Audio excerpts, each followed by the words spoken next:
ज्योतिषशास्त्रानुसार जेव्हा सूर्याचे मकर राशीत संक्रमण होते तेव्हा याला मकर संक्रांती म्हणतात. हिंदू दर्शनानुसार यावर्षी 2026 मध्ये मकर संक्रांत बुधवार 14 जानेवारी रोजी साजरी केली जाईल. हा सण सूर्याचे मकर राशीत संक्रमण दर्शवितो, जो दीर्घ आणि उज्ज्वल दिवसांची सुरुवात दर्शवतो. सूर्यदेवाला समर्पित हा सण संपूर्ण भारतात पोंगल, उत्तरायण, माघ बिहू अशा वेगवेगळ्या नावांनी साजरा केला जातो. कोणत्या रंगाची साडी नेसावी? कलर साडी.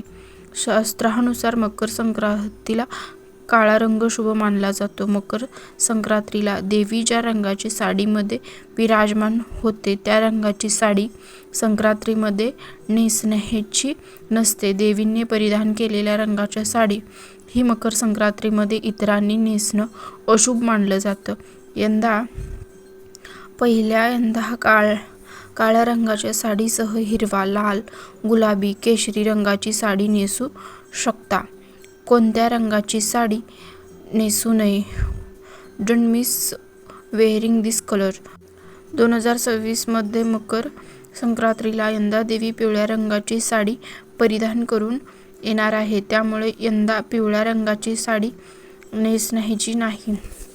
त्याशिवाय मकर संक्रांतीला हिरवा किंवा लाल रंगाच्या बांगड्या घालाव्यात. मकर संक्रांतीला लाखेच्या बांगड्या म्हणजे लाखेचा चुडा अधिक महत्त्व आहे, त्यामुळे यंदा नक्की हातात लाखेच्या बांगड्या किंवा लाखेचा चुडा घाला. मकर संक्रांत 2026 चे धार्मिक महत्त्व. धार्मिक मान्यतेनुसार मकर संक्रांतीला सूर्य मकर राशीत प्रवेश होतो, ज्यामुळे उत्तरायणाची सुरुवात होते. सूर्याचा पवित्र उत्तरायण प्रवास. हिंदू श्रद्धेनुसार उत्तरायण हा अतिशय शुभ मानला जातो, जे आध्यात्मिक प्रकाश, सकारात्मक आणि अंधारावर प्रकाशाचा विजय दर्शवतो. हा सण सूर्यदेवाशी संबंधित आहे आणि भक्त कृतज्ञता व्यक्त करण्यासाठी प्रार्थना, पाणी आणि तिळाचे लाडू किंवा मिठाई अर्पण करतात. मकर संक्रांत 2026 पुण्यकाळ. मकर संक्रांतीच्या दिवशी स्नान, दान आणि पूजा करणे हे शुभ आणि अत्यंत शुभ मानले जाते. या काळात ही कामे केल्याने अनेक पटीने जास्त फायदे मिळतात. मकर संक्रांतीचा पुण्यकाळ दुपारी 3:13 ते 4:45 एकूण 2 तास 32 मिनिटे.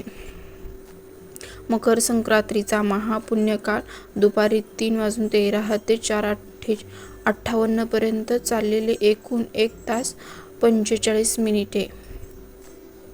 मकर संक्रांती पूजा कशी करावी? मकर संक्रांतीच्या दिवशी विवाहित महिला सुगड पूजतात. सुगड म्हणजे मातीचे छोटे बोळकी. या दिवशी सकाळी लवकर उठून स्नान करावे, मग सूर्याला अर्घ्य द्यावा. त्यानंतर विवाहित महिला या एकाच दिवशी काळ्या रंगाचे वस्त्र घालून पूजा करू शकतात. त्यामुळे पूजेची शुभ मुहूर्त पाहून आपल्या देवघरात 5 सुगड द्यावेत. ते एका पाटावर ठेवावेत. त्यांना लाल धागा बांधावा व हळद कुंकू लावावे.